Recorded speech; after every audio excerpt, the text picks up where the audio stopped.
Tama na! Ayaw ko na! Huwag mo na ipilit ang ayaw na! Promise, mabawi ako. Ayaw ko na! Bakit? Ano nang ginawang kasalanan? Pagod na ako sa'yo! Joy! Huwag mo nga ako hawakan! Sorry na.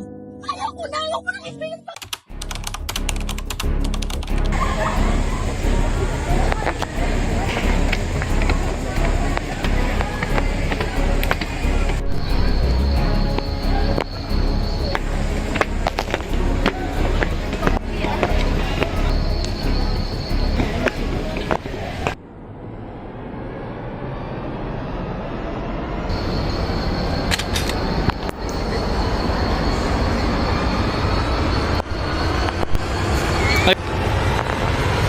Pare, Hala, si Eric!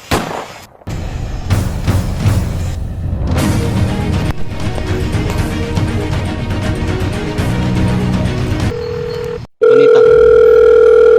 Hello, good evening. Hello sir, may nangyaring barilan dito At saang lugar mo natagpuan ang nangyaring insidente? sa Palilio Street, Mindanao. Anong oras? Tandang 7:30 p.m. Hoy! Eric, pinatay! Punta mo ngayon sa police station, magkita tayo. Magandang gabi ko sa inyo, ma'am. Ako Ano pong pangalan nyo? Ilang taon kayo? At saan po kayo? po si Gabi nangingin taon ko lang at talagang uulit natin. Maaari mo bang isa-resign yung kung pangyayari? Kawin na po ako ng galing school at nakabutan ko pong binaril si Eric.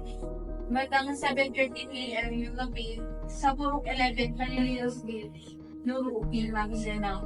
At siya ay binaril ng isang matangkad na lalaki, nakajakit ng maroon. Si Eric po ay kasignahan ng aking kaibigan na So, good. Alam mo ba kung bakit na ginawa yung bakit hindi pa rin yung Eric? Para alam ko kung sino ang ginawa niya.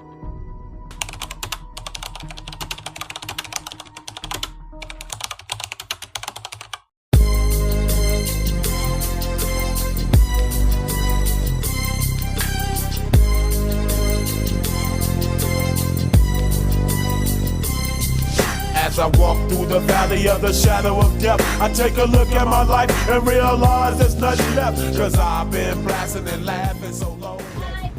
Rapaw! Vincent? Yung pala si Iwan ko at ikaw ay gustuhan kang ay naris mo kang isalang pagpatay mo kay Kailan Kudalos. Ang warang umalat ka lang para sa iyo. Ikaw ay ka naman manatinig sa tibok natin ang haring gabiting tapos laban sa iyo. Ito ay may hindi karapatan kukuha ang pinapagtanggol ay yung pinili. At kung wala pagkayahan, ito ay pagkulang pinatan mo ng kamayan. Manawan na ito. Okay.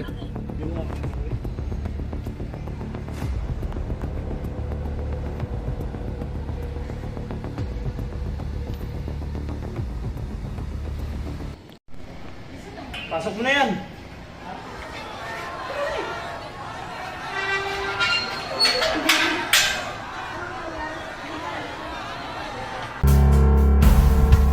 Ataw, labas na muna.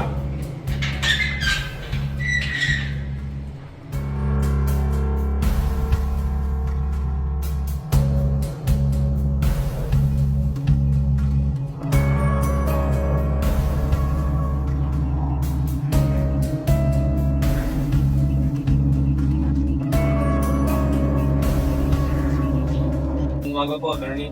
Tulog yung copy.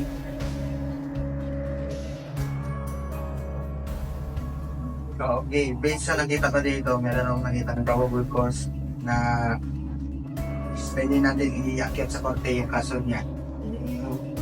Sir, during sa pag-aresto sa'yo, tinaktan ka ba nila? Vincent? Dinasahan ka ba ng nila, right? O ba doon? Sige. People of the Philippines versus Joshua Antao. Napatunayan sa hukumang ito na ikaw, Joshua, ay nagkasala sa kasong magpatay kay Eric Odones na naglalabag sa RA 7659 na nagtatagal hanggang 30 years na pagkakakulong. Kate Smith.